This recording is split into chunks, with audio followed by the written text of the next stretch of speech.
This presentation is brought to you by Kean University's Promoting Sustainability Renewable Energy Workshops.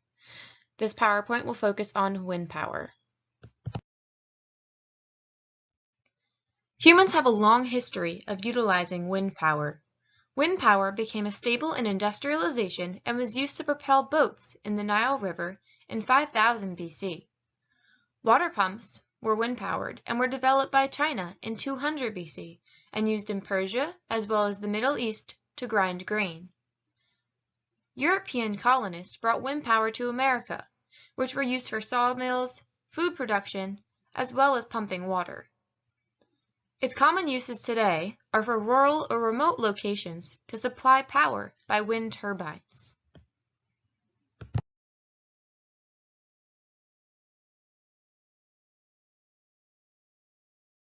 There are three types of wind energy choices, which include the following: windmills, multi-blade wind pumps, and wind turbines.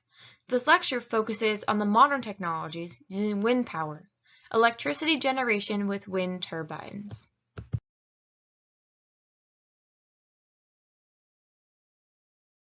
The collection of wind turbines make up what is known as wind farms.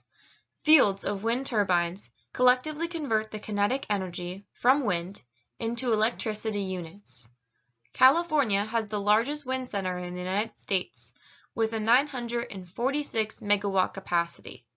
On average, 1 megawatt is enough to power 796.36 Northwest homes for an entire year. 1 million watts delivered continuously 24 hours a day for a year, which is 8,760 hours, is called an average megawatt.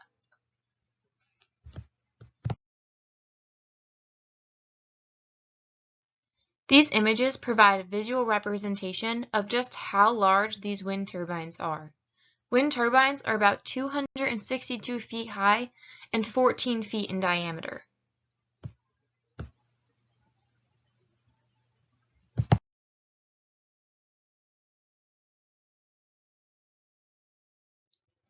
The chart shows the major components of a wind turbine. A wind turbine includes turbine blades exposed to wind, which captures the wind energy to generate the rotation. The electricity is not created on turbine blades, but in the generator placed in another end of the turbine. The blades are connected to the electricity generator through shafts. In the generator, several pairs of magnetic blocks are placed in the center and connected to the shaft.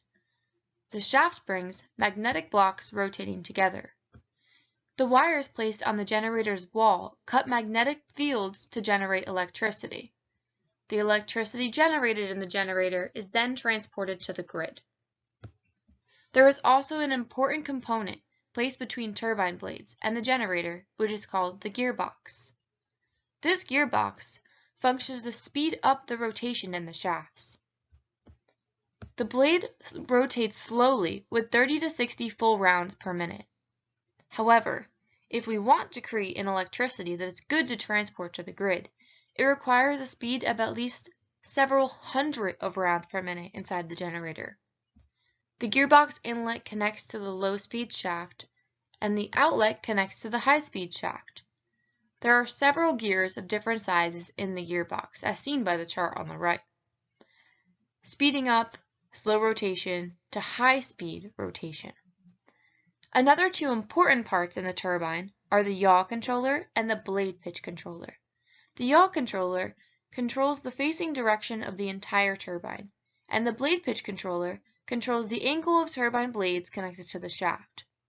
These two controllers work together to fit the turbine in all wind directions and all wind streams.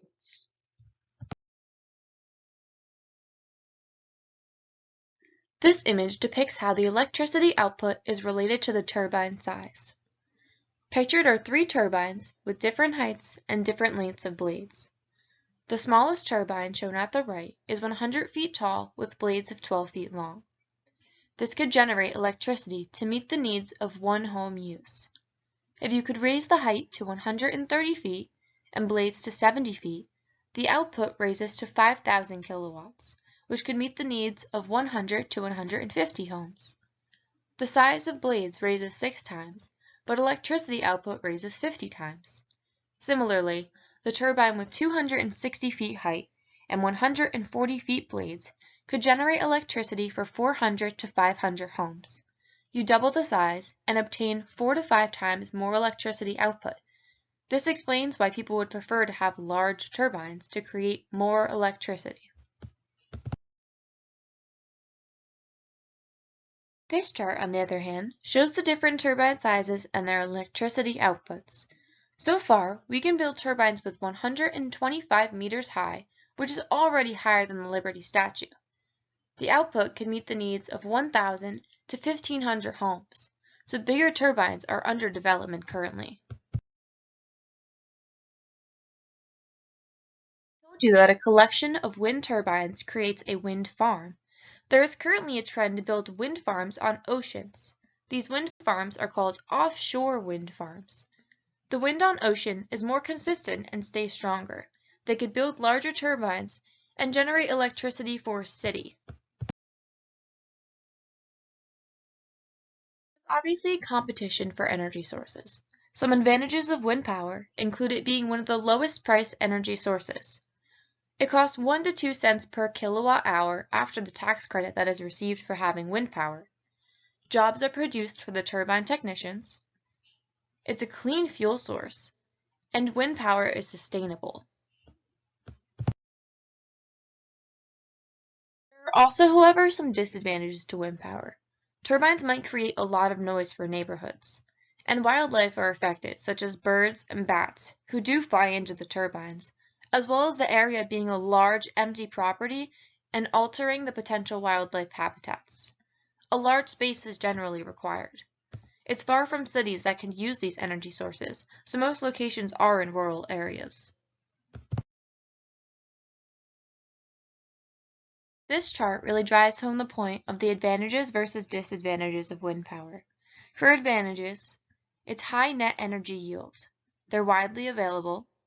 There's a low electricity cost. There's little or no direct emissions of CO2 and other air pollutants. And it's easy to build and expand these wind farms.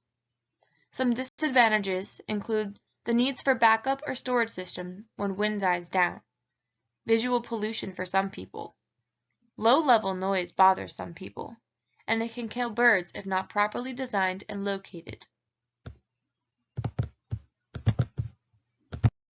This concludes Kean University's presentation on wind power. For more information, Kean University offers in-person workshops. Be on the lookout for these workshops in the summer of 2021. Thank you for listening.